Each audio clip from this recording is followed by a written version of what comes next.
So now for our second example, let's assume that we are about to start with a brand new work, and we decided to work within the framework of Git altogether. So we have no files to commit for the first round and just want to start up as clean as possible. So what are we going to do? We need a new project, of course, on the server. That's what we want to have.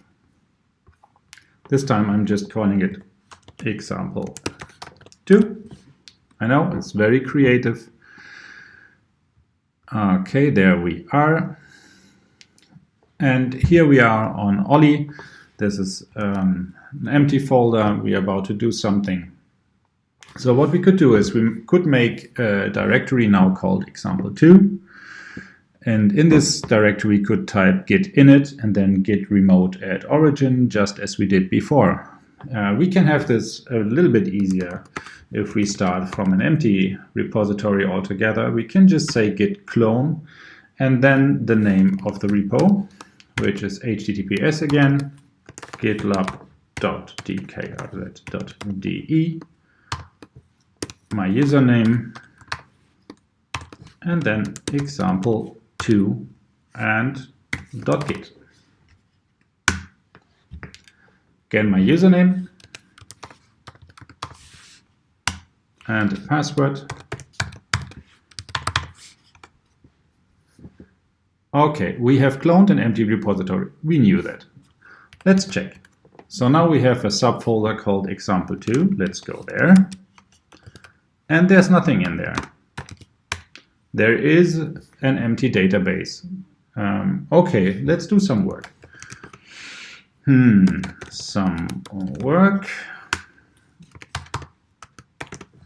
And it's really fancy. Now, what do we have to do? Let's type git status. We have untracked files. Again, we can add them. We can make our first commit. This time I don't have to put my name and email address because already saved. And then we can push it again. Again, remember this is a new branch, so we need to say origin master, but we don't need to say what origin is. We already said this by saying git clone. Username again.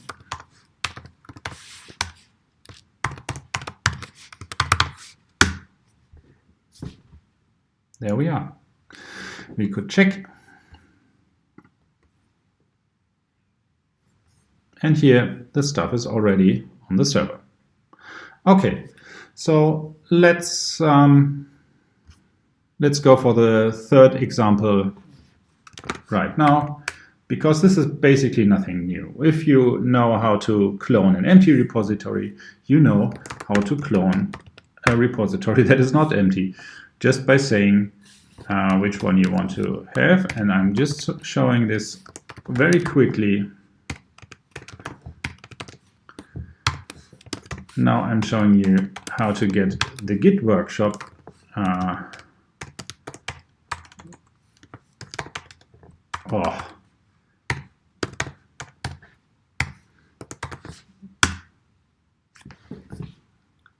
Okay, taking a little while because the files are a little bit bigger. So if you use this line, you can easily access all the material from the Git workshop, including the presentation you are just seeing and also this little movie that I'm recording for you. Takes a little while. So, by the way, for most of the stuff I was asked for my username and password. You can set up SSH keys to get around this. Maybe I will make a second video later to show how that works. If not, there's a good description on the web page. Okay, let's go to the Git workshop. And here you can say you have even a whole book on Git as a PDF. You have some cheat sheets and you have my presentations. All of this is legal, don't worry. There's one thing I want to show you on GitLab. So if you have forgotten any of the stuff that I was so carefully explaining to you, If you have a new project,